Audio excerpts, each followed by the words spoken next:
السلام عليكم ورحمة الله وبركاته. إن الحمد لله نحمده ونستعينه ونستغفره ونعوذ بالله من شرور أنفسنا ومن سيئات أعمالنا. من يهده الله فلا مضل له ومن يضلل فلا هادي له. أشهد أن لا إله إلا الله وحده لا شريك له وأشهد أن محمدا عبده ورسوله. قال الله تعالى: يا أيها الذين آمنوا اتقوا الله حق تقاته ولا تموتن إلا وأنتم مسلمون. أما بعد. Alhamdulillah, kembali kita bertemu, berjumpa, bermajlis untuk melanjutkan kajian kitab Syarhus Sunnah yang ditulis oleh Imam Al-Barbahari rahimahullahu ta'ala. Dan ini adalah pelajaran tentang manhaj, pelajaran tentang bagaimana cara beragama yang benar, tidak main asal. Apalagi di zaman kini kaum muslimin banyak duat, para dai yang mengajak kepada pintu-pintu neraka jahanam, dan mereka mendapat panggung. Mereka bisa menyebarkan keburukan dan kerusakan mereka di tengah-tengah umat, dan umat sendiri pun tidak ada yang menghalangi mereka untuk mendengarkan subhat-subhat mereka, dan tidak ada yang bisa menyelamatkan mereka kecuali dengan ilmu. Kita masih ada dalam pembahasan tentang Jahmiyah, begitu juga dengan keyakinan yang mereka miliki. Ketika kita berbicara tentang Jahmiyah, tidak berarti bahwa yang kita bincangkan ini sudah tidak ada di muka bumi ini. Bahkan boleh jadi penyakit ini masih terus hidup di tengah umat, bahkan semakin menyebar. Boleh jadi ada yang memiliki pemahaman 100% sama dengan Jahmiyah, atau boleh jadi ada yang memiliki pemahaman seperti Jahmiyah walaupun hanya beberapa persen saja. Oleh karena itu kita belajar mengupas tentang apa keyakinan-keyakinan Jahmiyah. Jika ternyata masih ada di antara keyakinan tersebut bercokol di dalam hati kita yang serupa dengan mereka, maka tinggalkanlah. Kata pengarang, wa'lam annahu innama jaa halakul jahmiyati min annahum fakkaru fi rabbi azza wa jalla fa'adkhalu lima wa kaifa. Ketahuilah, ini poin yang ke-102, innama jaa halakul jahmiyah, bahwa kebinasaan dan kehancuran orang-orang Jahmiyah itu disebabkan karena annahum fakkaru fir rabbi, karena mereka memikirkan atau terlalu masuk dalam memikirkan zat Allah subhanahu wa ta'ala. Padahal yang diminta dari kita adalah banyak memikirkan tentang makhluk Allah, banyak memikirkan tentang nikmat-nikmat Allah. Itu yang dituntut dari kita.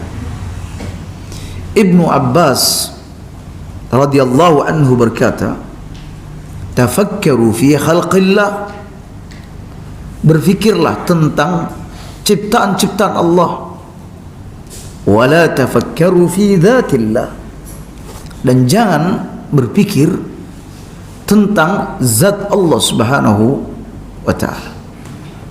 Berpikirlah tentang keagungan dan kebesaran Allah Subhanahu wa ta'ala atas ciptaannya. Karena memikir-mikirkan akan ciptaan Allah Subhanahu wa ta'ala yang menakjubkan ini, maka akan semakin menambah keimanan kita, semakin menguatkan keimanan kita. Ya, bagaimana langit bisa ada tanpa ada tiang penyangga? Bagaimana bumi dihamparkan? Bagaimana gunung-gunung dikokohkan di tempatnya? Bagaimana Allah Subhanahu wa ta'ala mengarak pergerakan angin? Bagaimana lautan dibentangkan? Bagaimana tentang penciptaan manusia? Bagaimana dan bagaimana. Ketika kita mau memikirkan hal-hal seperti ini, kaum muslimin, ini akan menambah keimanan kita. Beda halnya ketika kita sibuk memikirkan tentang zat Allah Subhanahu wa ta'ala.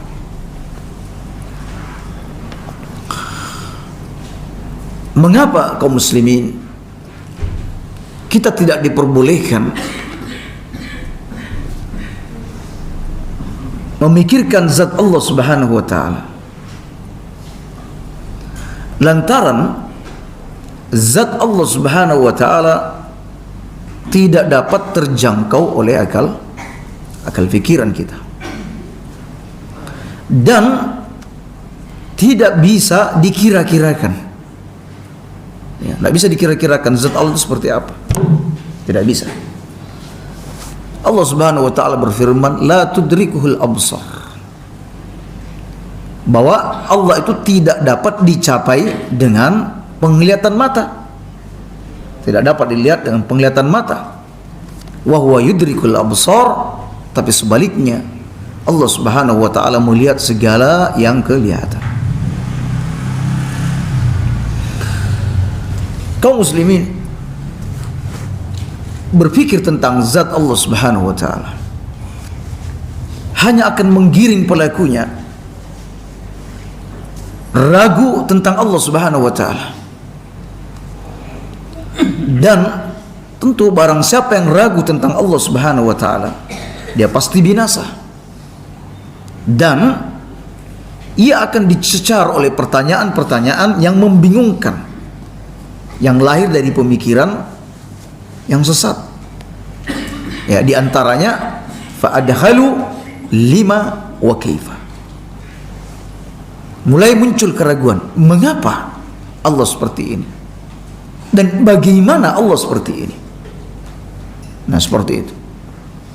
Jadi ketika orang memikirkan zat Allah Subhanahu wa ta'ala secara mendalam, maka nanti ujung-ujungnya dia akan menjadi ragu. Ya. Ujung-ujungnya menjadi ragu. Semisal, siapa yang menciptakan ini? Siapa yang menciptakan ini? Ini siapa yang menciptakan? Oh, yang menciptakan Allah. Lalu siapa yang menciptakan Allah? Nah, seperti itu. Ini akan menghadirkan keraguan dan berujung pada kebinasaan. Akan banyak pertanyaan-pertanyaan muncul di benak dia yang akan menggiring dia pada kebinasaan dan kehancuran. Kaum muslimin, memikirkan tentang zat Allah berarti memikirkan perkara yang gaib. Dan ada banyak perkara-perkara yang gaib di muka bumi ini yang wajib diimani, yang akal tidak sanggup. Lalu bagaimana memikirkan tentang zat Allah Subhanahu wa ta'ala? Jadi bagaimana sikap muslim yang benar? Sikap muslim yang benar tentang zat Allah Subhanahu wa ta'ala, tentang nama-namanya, tentang sifat-sifatnya, kita tidak berbicara kecuali jika terdapat dalil dari Al-Quran dan Sunnah tentangnya. Sedang jika tidak ada dalam Al-Quran dan Sunnah tentang Allah Subhanahu wa ta'ala, maka kita menahan diri untuk tidak membincangkannya, dan tidak boleh melampaui batas dengan bertanya mengapa dan bagaimana. kaum muslimin, penyimpangan orang-orang Jahmiyah, dan ini adalah pokok dasar penyimpangan orang-orang Jahmiyah, yakni terlalu dalam mempertanyakan tentang zat Allah Subhanahu wa ta'ala, tentang nama-namanya, tentang sifat-sifatnya. Ya. Ketiga, misalnya disebutkan dalam hadis Allah turun ke langit dunia, mereka sudah mikirkan Allah turun ke langit dunia itu kayak apa. Kalau turun ke langit dunia berarti langit kosong dong. Ini kan memikirkan Allah, memikirkan zat Allah, yang dimana Allah Subhanahu wa ta'ala dan Rasulnya tidak pernah memberikan rincian tentang itu. Allah turun ke langit dunia, Anda sudah tidak perlu membahasnya. Ya. Ketika Allah Subhanahu wa ta'ala menyebutkan dirinya beristiwa di atas ars, ya, ada orang lancang berbicara dengan mengatakan bahwa kenapa Allah ada di atas ars? Berarti Allah membutuhkan tempat. Ya. Allah itu tidak ada di kanan, tidak ada di kiri, tidak ada di atas, tidak ada di bawah. Itu kata orang Jahmiyah. Berarti kalau begitu Allah tidak ada, karena tidak ada di atas, tidak ada di bawah, tidak ada di tengah-tengah, tidak ada di kanan, tidak ada di kiri.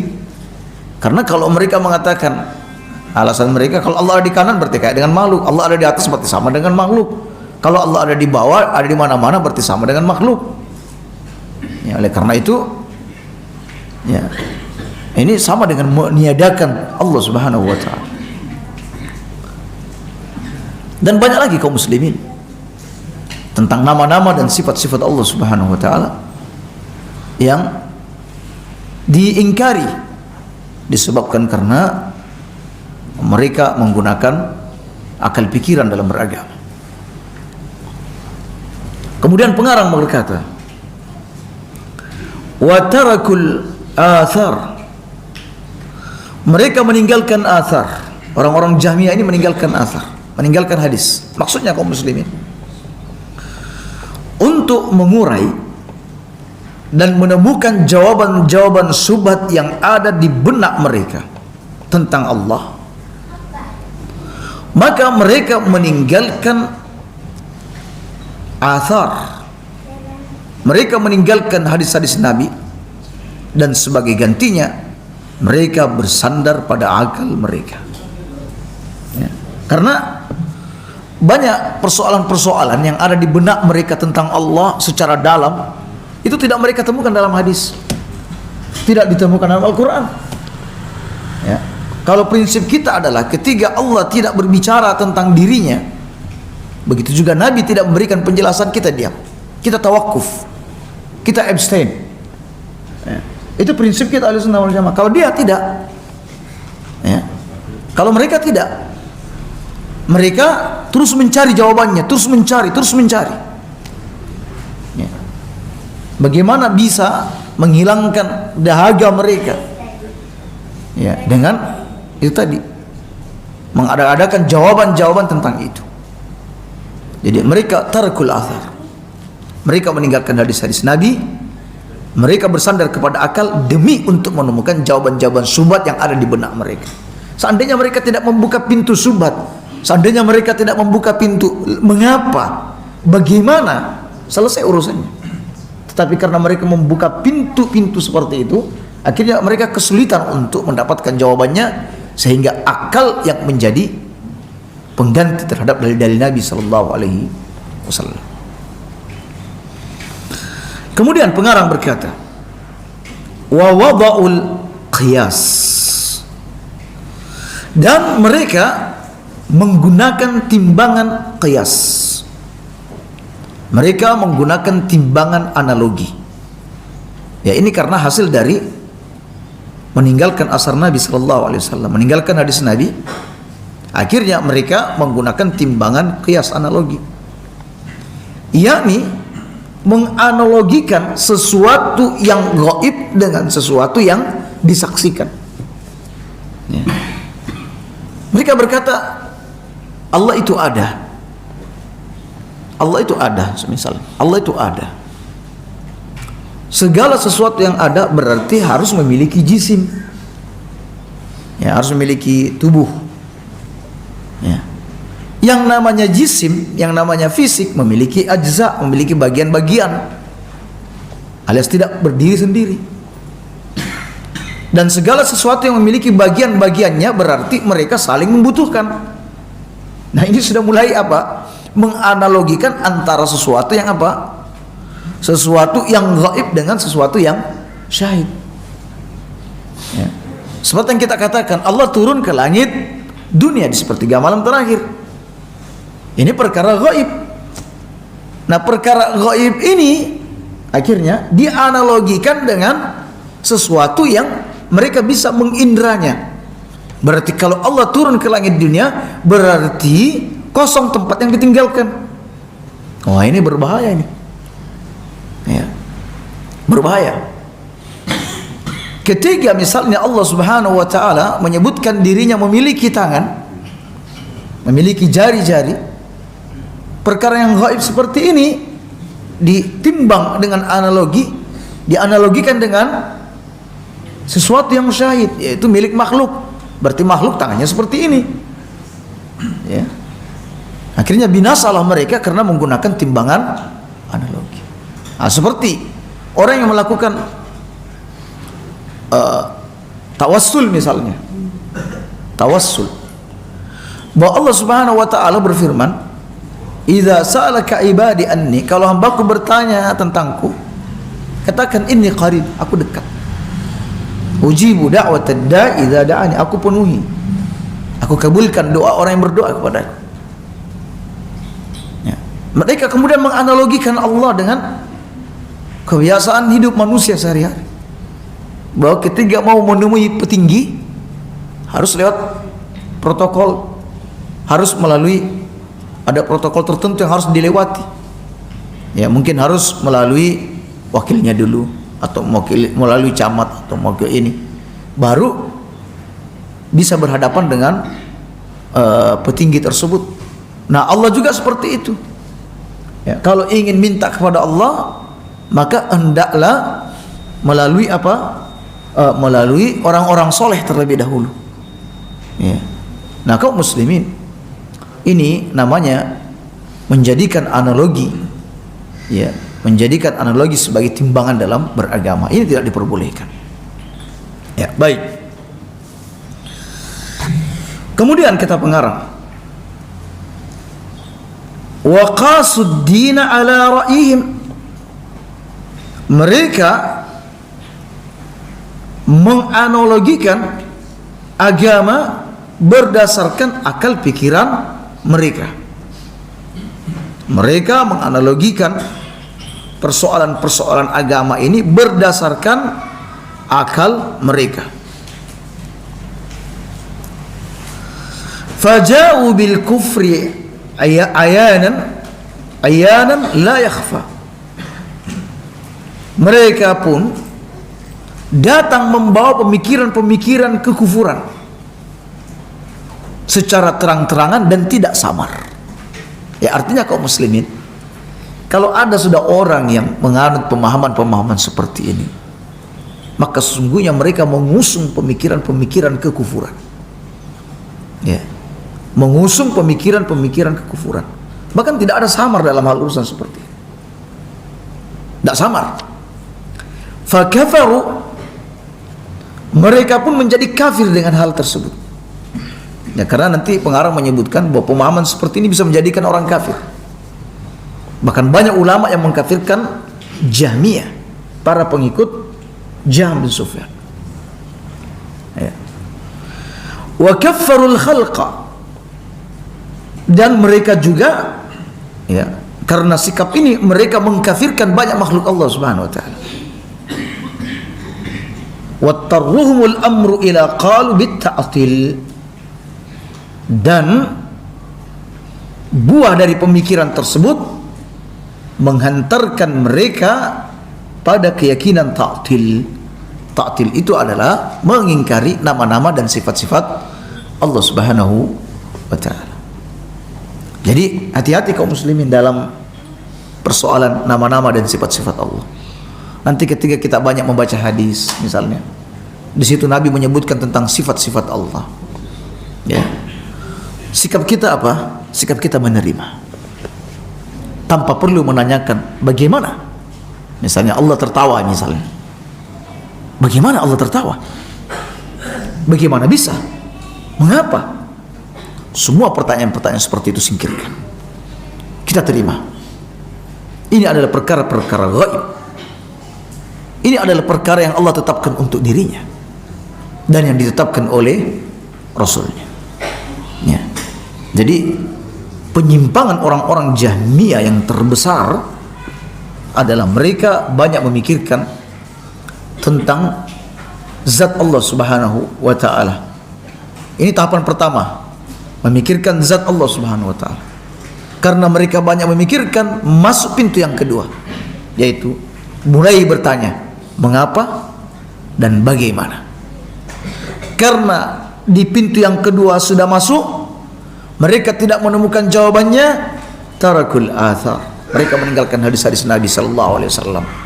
Wa wada'ul qiyas, mulai bermain logika. Ya. Kemudian mereka menjadikan akal mereka, ya, menjadikan akal mereka dalam menentukan urusan-urusan agama. Kemudian kaum muslimin dengan sikap mereka itu, maka tidak ada kesamaran bahwa mereka mendatangkan dan mengusung pemikiran-pemikiran kufur. Dan akibatnya karena mereka mengusung pemikiran-pemikiran kufur, yang namanya kelompok pasti ingin mendakwakan pemikiran dia. Ketika ada orang yang tidak cocok dengan pemikiran dia, maka kafaru, mereka juga mengkafirkan orang lain. Makanya maklum, siapa yang tidak mengatakan Al-Quran makhluk di masa itu, maka mereka kafir, mereka halal untuk dibunuh. Nah, kaum muslimin, qala ba'dul ulama, kata sebagian ulama, di antaranya adalah Ahmad bin Hanbal, al-Jahmiyu kafirun. Jahmi, sekte Jahmi ini kafir. Ya. Padahal ulama-ulama kita, mereka bukanlah orang yang mudah memvonis orang jatuh pada kekafiran, kecuali ada bukti yang nyata. Nggak kayak zaman sekarang. Kalau zaman sekarang ini ada sedikit kesalahan, langsung dituduh kafir. Wahai kafir, ya munafik, ya wahai musuh Allah.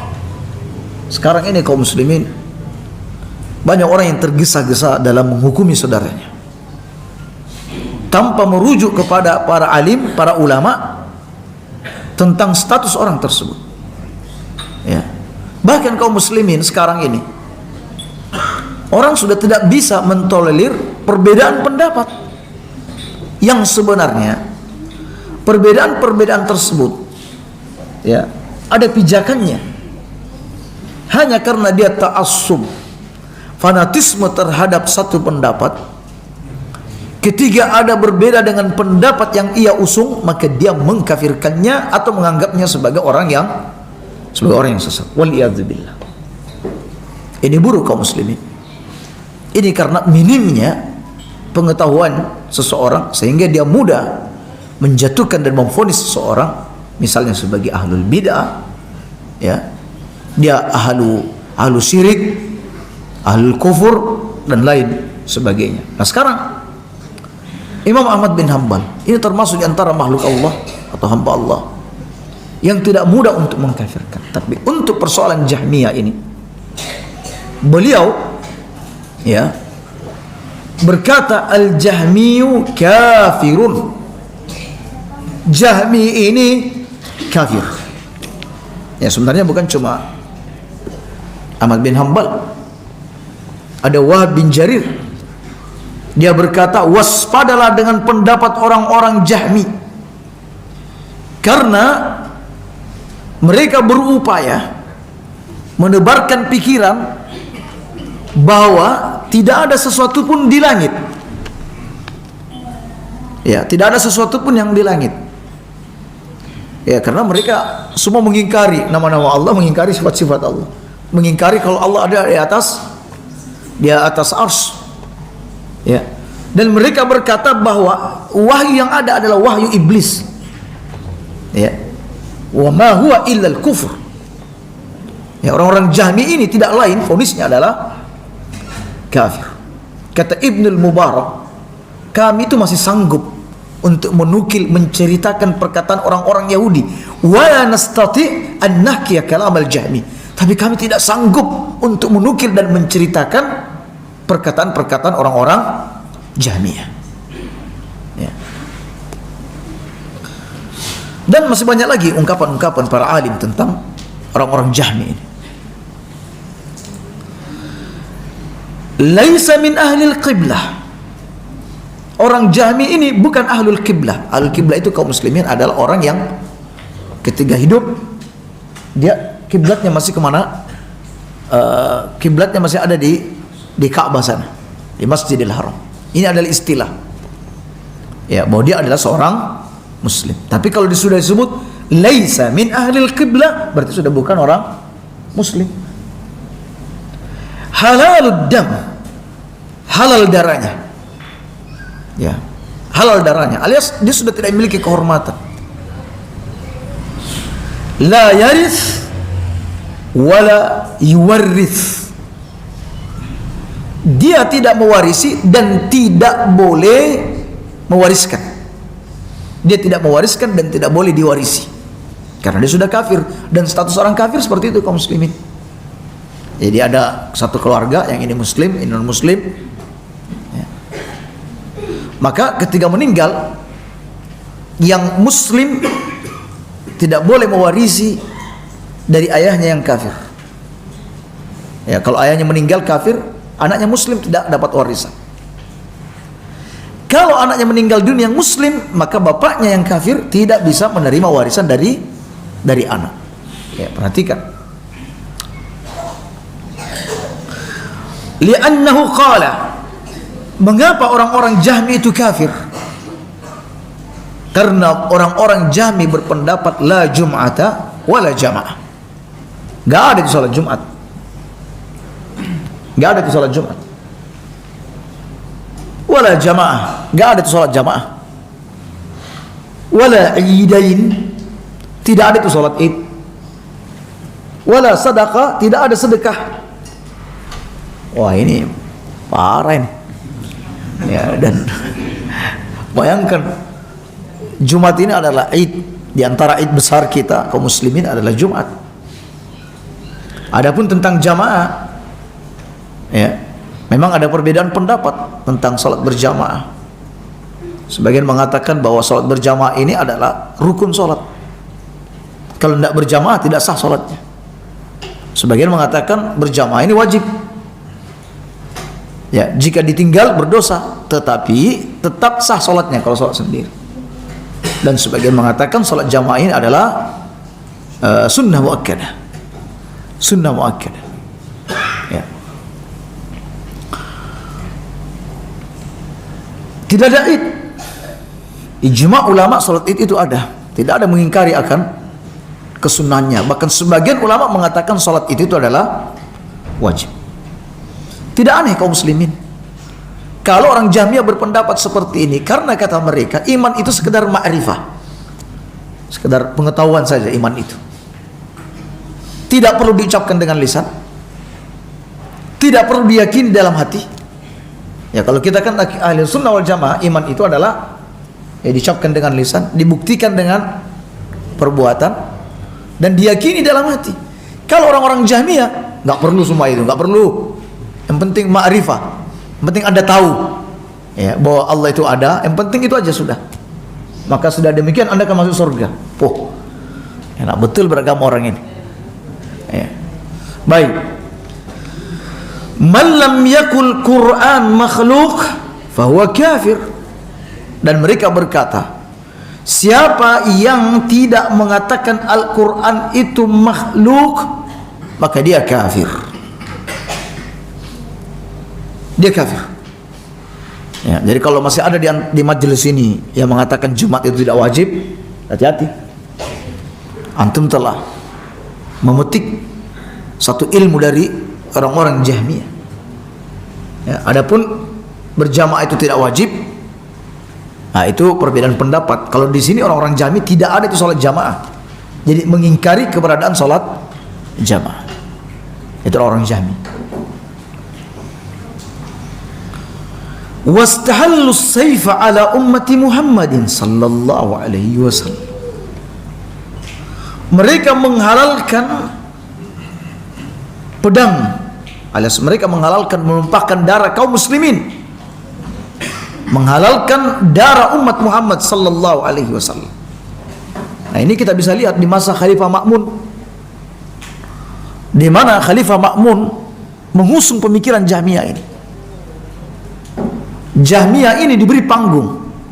Bayangkan masyarakat, para ulama itu diuji semua, dipanggil satu persatu. Sini, Al-Quran makhluk apa orang? Ya bukanlah, apa yang datang dari Allah ya bukan makhluk. Sudah dipancung setelah itu.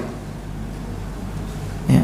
Bahkan Imam Ahmad, ulama hadis pada masa itu, alimnya, ya, alimnya para ulama di masa itu juga diuji. Ayo, Al-Quran makhluk apa orang? Ya bukanlah, Al-Quran bukan makhluk. Langsung dijebloskan dalam penjara, disiksa. Ya. Seandainya tidak banyak pengikutnya, mungkin sudah dipateni, ya sudah dibunuh. Nah, itu di masa Khalifah Ma'mun. Bayangkan hanya gara-gara persoalan Al-Quran itu bukan makhluk, sampai mereka menghalalkan darah kaum muslimin. Ya. Di zaman kita ini bukan tidak ada kaum muslimin. Ya. Orang-orang yang tiba-tiba meledakkan bom di tengah masjid, mereka adalah orang-orang yang berkeyakinan bahwa darah kaum muslimin sudah halal semua ditumpahkan. Karena mereka tidak berbaiat terhadap amir kami, tidak berbaiat terhadap pemimpin kami. Barang siapa yang mati dan tidak ada baiat di lehernya, mati jahiliyah. Nah, ini orang-orang di Masjid Al-Irsyad itu nggak ada semua baiatnya itu. Ada kelompok seperti itu kaum muslimin.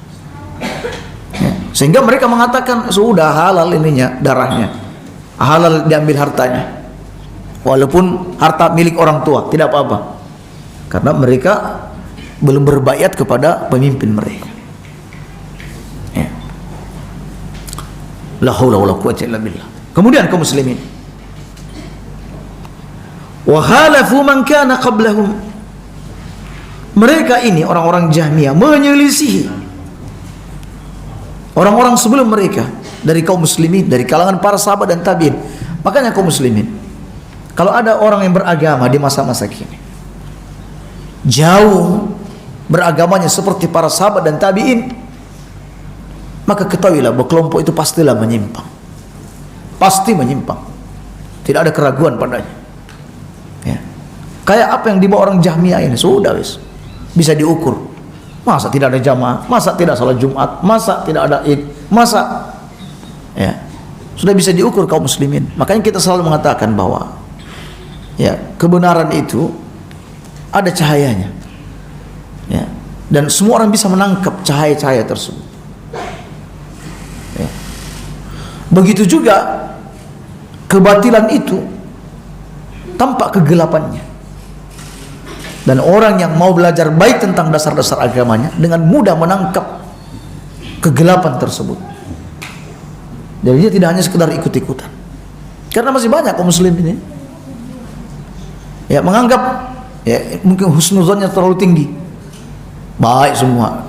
Ya, ustaz-ustaz sunnah-sunnah ini baik semua katanya. Kajian-kajian ini apik semua, insyaallah apik semua. Ya. Jadi dia tidak peduli mau masuk di majelis ilmu mana saja. Enggak peduli. Ya, saking husnuzonnya seperti itu, baik semua. Ya. Kaum muslimin. Kemudian wamtahanun nas, mereka menguji manusia bi syai'in lam yatakallam fihi Rasulullah sallallahu alaihi wasallam wala ahadun min ashabihi. Mereka berani menguji manusia dengan hal-hal yang tidak pernah dibincangkan, tidak pernah diomongkan oleh Nabi dan para sahabat. Sekali lagi, penulis ini hendak menggiring kita bahwa apapun yang dilakukan oleh orang-orang di masa kini yang Anda tidak temukan dari Nabi dan para sahabat, maka ketahuilah bahwa itu adalah bagian daripada penyimpangan. Wa aradu ta'til al-masajid wal jawami'. Mereka orang-orang Jahmiyah tidak memiliki tujuan kecuali hendak mengosongkan masjid-masjid, ya. Begitu juga dengan masjid-masjid jami', membuat orang malas, ya. Bahwa ketiga keyakinan bahwa keimanan itu cukup dengan sekedar ma'rifah, pengetahuan, sudah nggak usah beramal seperti itu. Akhirnya masjid-masjid pada kosong, ya. Semangat kaum muslimin melemah, ya. Dan ya pemikiran-pemikiran seperti ini masih ada. Baik kaum muslimin, demikian beberapa potongan dari keyakinan dan pemahaman orang-orang Jahmiyah, dan di sini masih banyak lagi sikap-sikap mereka beragama yang akan kita kupas tuntas di pertemuan mendatang. Jadi apalagi penyimpangan orang-orang Jahmiyah selain yang sudah kita sebutkan sebelum ini. Jadi yang kita dapati pagi ini bahwa penyimpangan al-Jahmiyah, orang-orang Jahmiyah, yaitu mereka terlalu masuk dalam ranah memikirkan zat Allah Subhanahu wa taala. Itu satu. Yang kedua, kaum muslimin, untuk perkara-perkara gaib seperti ini, apalagi terkait dengan masalah nama dan sifat-sifat Allah, tidak boleh akal ini menjadi rujukan. Tetap yang menjadi rujukan adalah perkataan Allah dan Rasulnya. Jika Allah dan Rasulnya tidak pernah menyebut hal tersebut, maka Anda jangan menyebut-nyebut hal tersebut. Kemudian yang ketiga, bahwa orang-orang Jahmiyah ini mereka punya keyakinan yang bersifat ma'rifah saja, ya. Yang penting mengetahui dan mengenal Allah. Untuk keyakinan dalam hati tidak perlu, untuk amal tidak perlu, untuk diucapkan tidak perlu. Nah, ini adalah penyimpangan yang berbahaya dalam Islam. Yang kemudian yang berikutnya, bahwa orang-orang Jahmiyah ini jauh dari petunjuk para orang-orang salaf terdahulu, jauh dari para sahabat, jauh dari pendapat para tabi'in. Baik, kita cukupkan sampai di situ. Subhanakallahumma bihamdik, la ilaha illa anta astaghfiruka wa atubu ilaik. Dan nanti malam masih ada jadwal kajian kita, yaitu tentang masalah kelanjutan fikih jenazah. Assalamualaikum warahmatullahi wabarakatuh.